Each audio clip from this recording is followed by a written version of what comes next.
Birthday संपण्याच्या 15 मिनिटं अगोदर दिलेलं हे छोटंसं सरप्राईज होतं आहोंसाठी. पण त्याआधी दिवस आमचा छान सुरुवात झाली होती बर्थडेची. 6:30ला आमचं पिल्लू उठलं होतं. सगळ्यात महत्त्वाचं म्हणजे आज दीप अमावस्या होती आणि यांनी आजची पूजा केली होती. हेच माझ्यासाठी एक खूप मोठं सरप्राईज होतं. खूप छान पूजा केली होती. ॲक्च्युअलमध्ये मला बरं नव्हतं, त्यामुळे ते म्हणाले की आज मी पूजा करतो, तू फक्त काव्याला नाश्त्याला काहीतरी बनवून दे आणि टिफिनला काहीतरी दे. आता इन्स्टंटली होतात हे रव्याचे उत्तप्पा, त्याच्यामुळे तेच बनवले.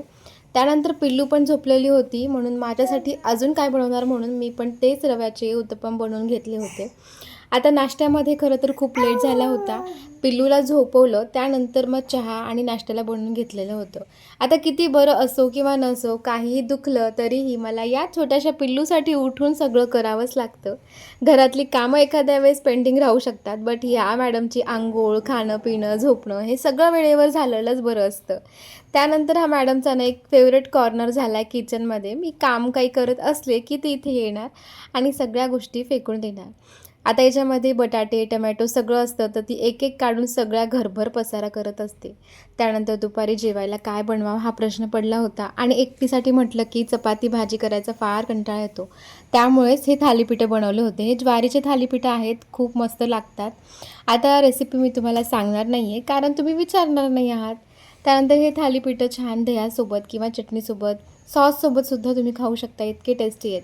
आता कृष्णाली मला स्वतःहून मागती म्हणल्याच्यानंतर तुम्ही इमॅजिन करू शकता की कशी छान टेस्ट झाली होती.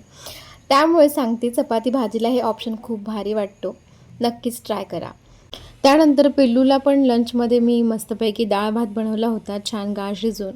तिचं झाल्याच्यानंतर मला काही सामान हवं होतं, दूध वगैरे, तर ते सगळं ऑनलाईन ऑर्डर केलं.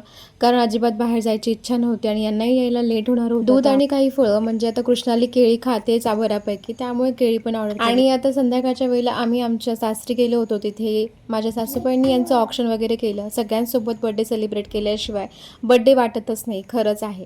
आणि त्यानंतर घरी आल्याच्यानंतर बर्थडे संपण्याच्या 15 मिनिटं अगोदर हे असं सरप्राईज त्यांच्यासाठी मी प्लॅन केलेलं होतं.